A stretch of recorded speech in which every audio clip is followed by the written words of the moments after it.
Nessun Dorma from the opera Turandot. I will conquer, I will conquer. Welcome to Healthy Vision, the talk radio show that helps you conquer your vision loss. Dr. Edward Conrad is a board-certified ophthalmologist and homeopathic doctor, author of 7 best-selling books. Healthy Vision is dedicated to bring you the latest information for a lifetime of healthy sight and to help you conquer your eye problems. And now your host, Dr. Edward Conrad. All right, I love that introductory music. That was my intro to my radio show for over 22 years. It's from the opera Turandot, from Nessun Dorma, Vincero, I will conquer, I will conquer. And not only is Healthy Vision trying to help you conquer your vision loss in the United States, I'm also very active in helping restoring lost vision in other countries, especially Africa. And that's one of the reasons why my guest today is Louis Swan, who's the president of Sight.org, and he's doing remarkable work in Africa, in particular the country Togo. And I first met Louis, it was probably about 4 or 5 years ago when we did a mission together. But anyway, let me introduce him. Louis, thank you so much for taking time to be on Healthy Vision. Thank you so much for having me here. So tell us a little bit about yourself. How did you get involved with mission work, and maybe talk a little bit about your experience on the Mercy ship too? Yeah, it started on the Mercy ship. I'm from Texas, and I went to Africa to join Mercy ships. I was there for 3 years, and about midway through that experience, it's quite a long story, but from a sequence of events, I was led to realize the need and how destitute people are in rural parts of Africa in terms of the economy limitations, the multiple variables that prohibit them from traveling to get care. And I think it actually started when I was on the ship, and I was public relations at the time, and I was hosting media, and there was a lady about 11-hour drive from the ship, and she had a massive tumor that would result in death eventually. It was about the size of a football on the side of her neck. And the ship, if she could have made it, she could have totally gotten treatment and survived. And I got the news that she was not coming. And I was shocked, like, what? And the reason she wasn't coming was because she couldn't afford the travel. And the travel, it was complicated. It's just like, okay, can we go find her? And just realizing that, oh my gosh, some people literally just cannot make it to the ship. And so I saw that, and I saw the number of blindness in Africa. Cataracts is the leading cause of blindness in sub-Saharan Africa. We usually don't think of cataracts as leading to blindness, but in this part of the world where there's malnutrition, the tropical sun is real strong, and other variables, the cataracts can develop so quickly that somebody can go blind in the matter of a few months. In fact, most of the people that we talk to and that we see, they went from 0 cataracts to cannot see within a very, very short time span of usually a few months. And if I go into a village of 200 people in rural Africa, I expect to find about a dozen people there blinded by cataracts, which is about a 20 to 1, or 1 out of 20 people are blind in this part of the world.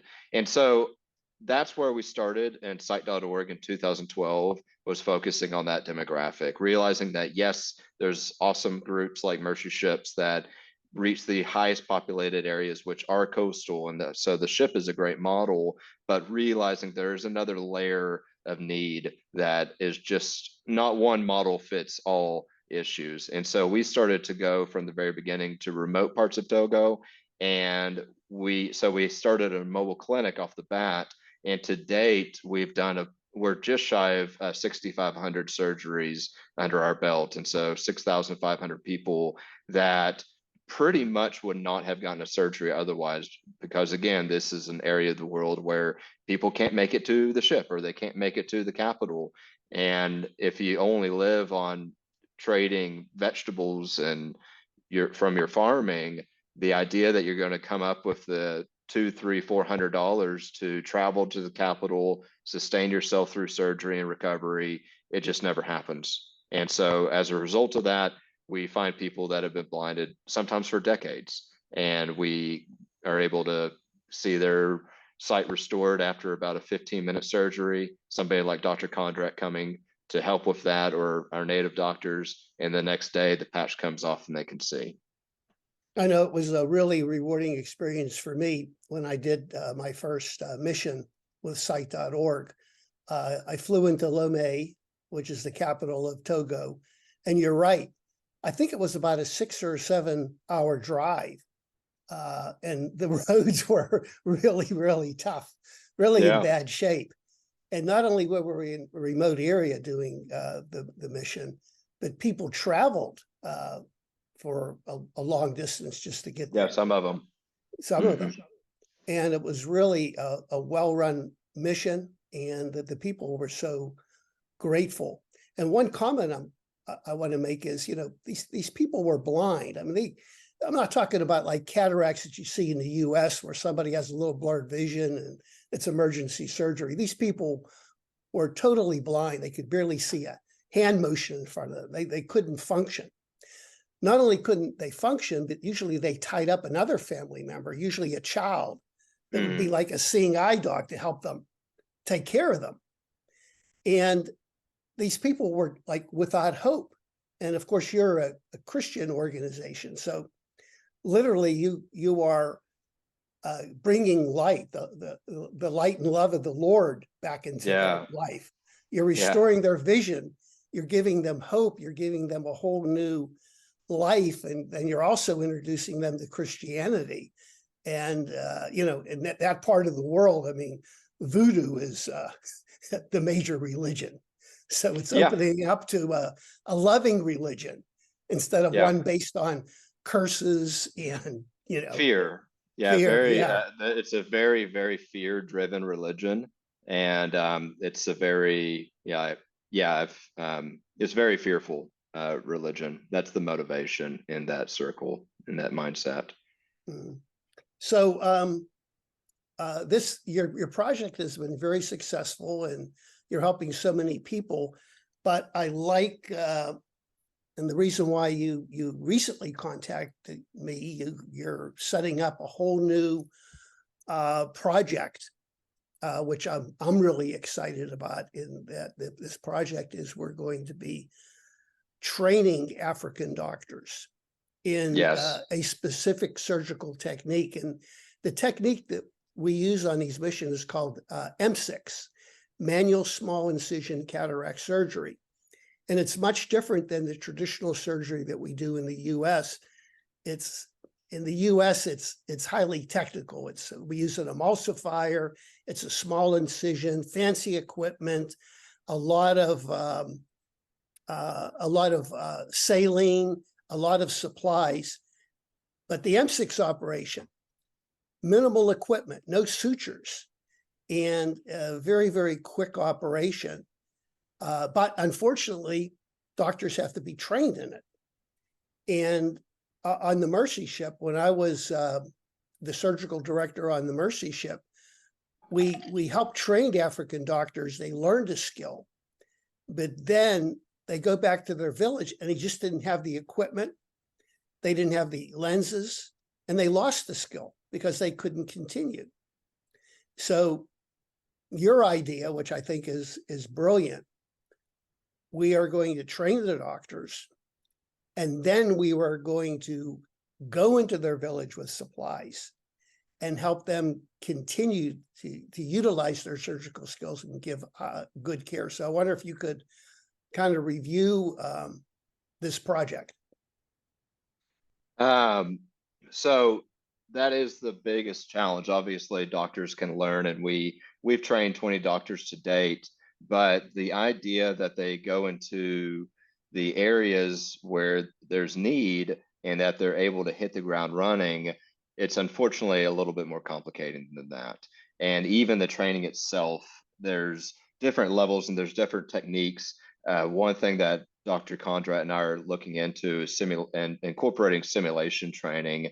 I've actually am in the process of flight simulation, and my person and for Africa, for helping to find the blind, we're looking into aviation. And so simulation is an amazing tool to help me learn to fly, but likewise, it's an amazing tool to help doctors learn to do surgery in a safe environment. And so we're going to expand on that side.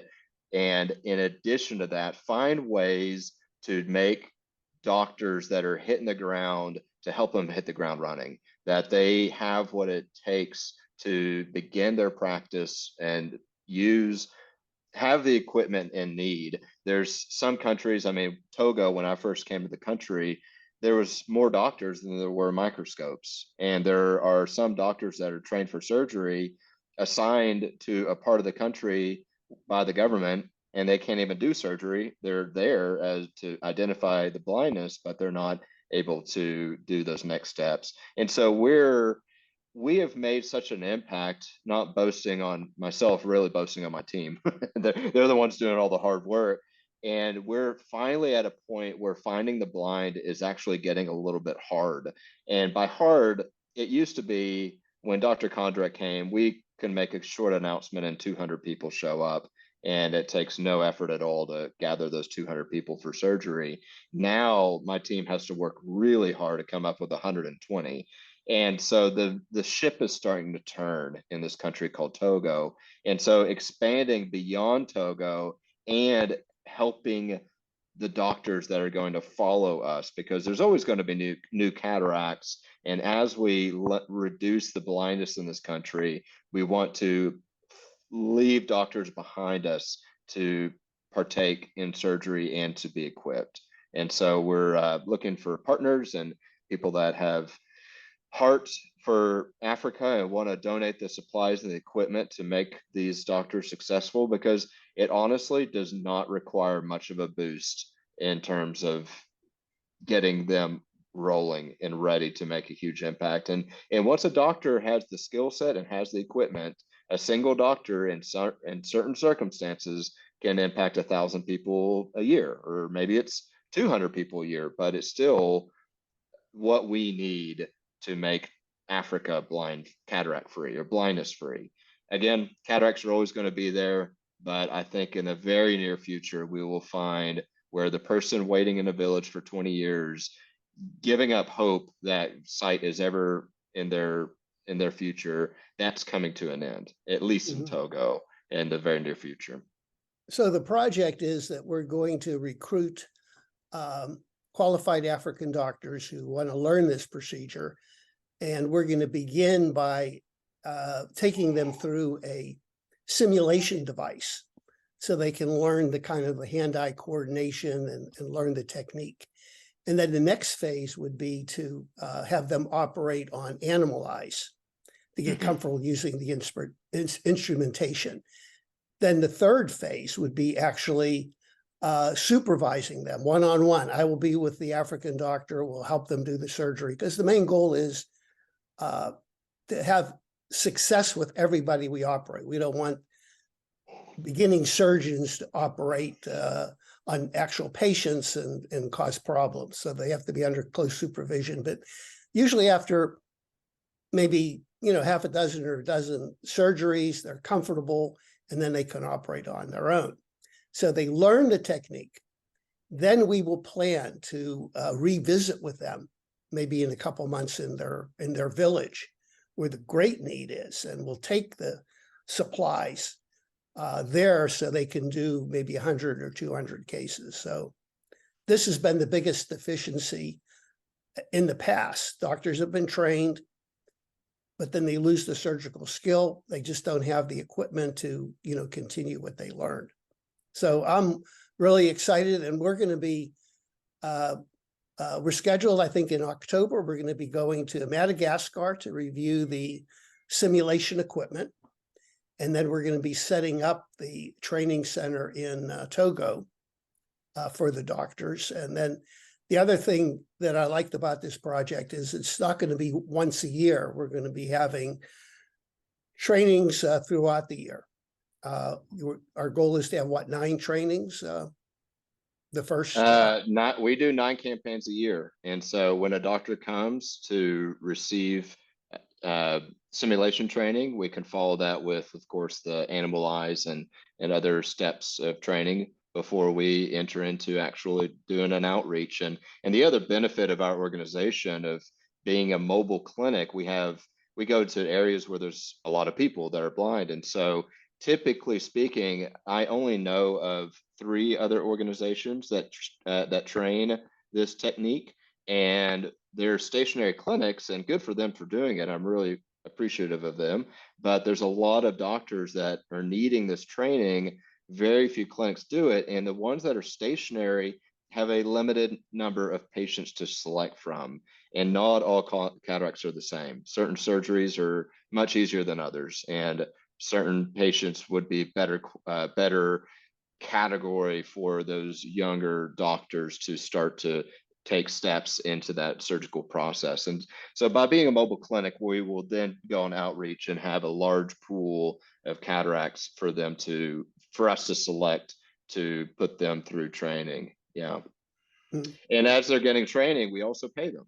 We pay the doctors that are doing the surgeries, and that is the income that they can use to help purchase to start their clinic. Whenever we partner with these doctors and that they receive, it's a very, very fair income in terms of, it's not a lot. It's shocking in terms of how inexpensive we can do it. At the same time, that kind of partnership helps them for the long, to start so that they can have a more prosperous future. So how can people that are listening help in our mission? Our organization is called sight.org, and that's SIGHT.org.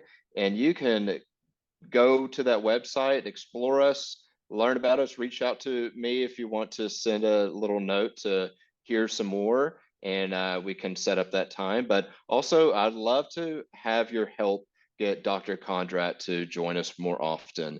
There's lots of different costs with regards to doing outreaches. We do things really economically. At the same time, giving hundreds of people sight's not free.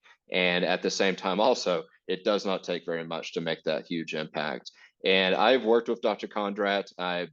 Prior to Dr. Condrat, I just had my surgeon in Africa. He's still my surgeon, and to me, he's the best surgeon in Togo.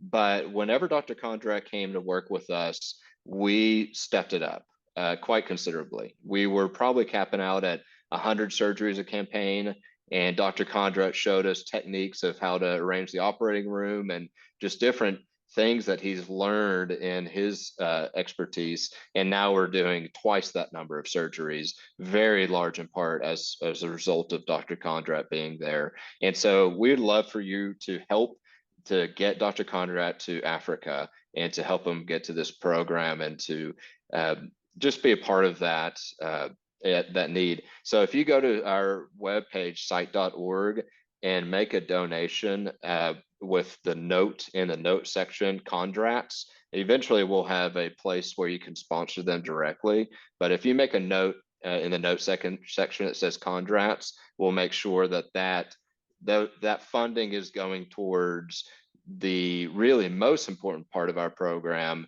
which is getting better at what we're doing. And so he's bringing up the standard, I would say, across West Africa and certainly Togo. And so if you could support the Condrats, you're supporting the standard that we have in Africa to just get higher.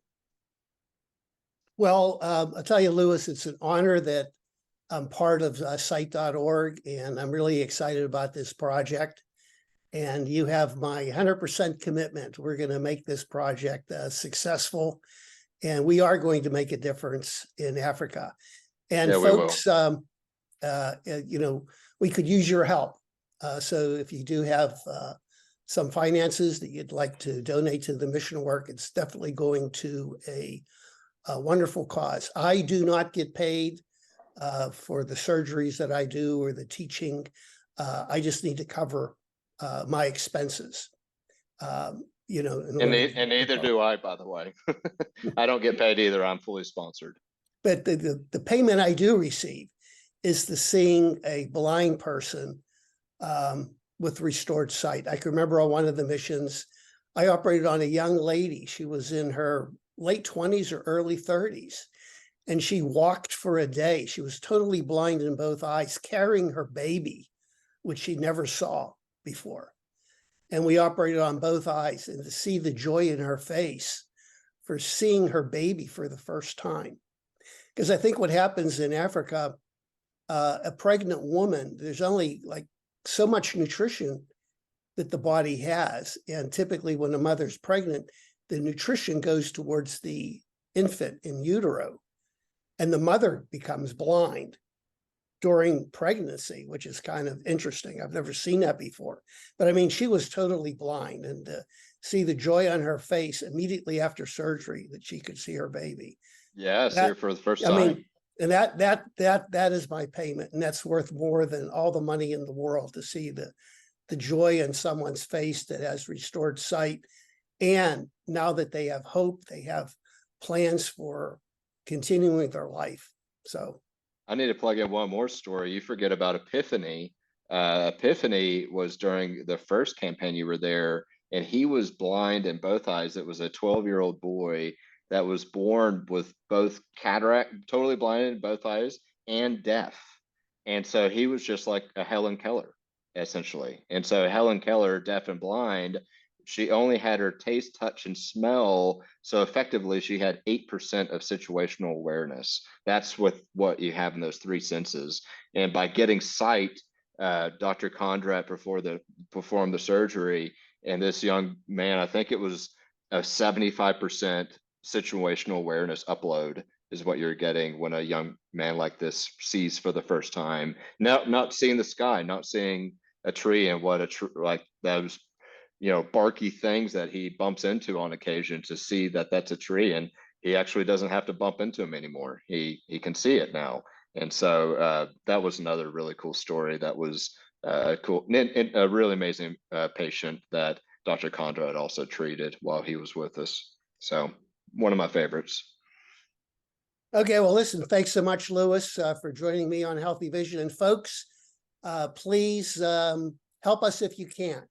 Go to sight.org, and you can also follow us on our mission work. So thanks again, Lewis. Blessings. Thank you so much, Dr. Condrat. You too. Bless you.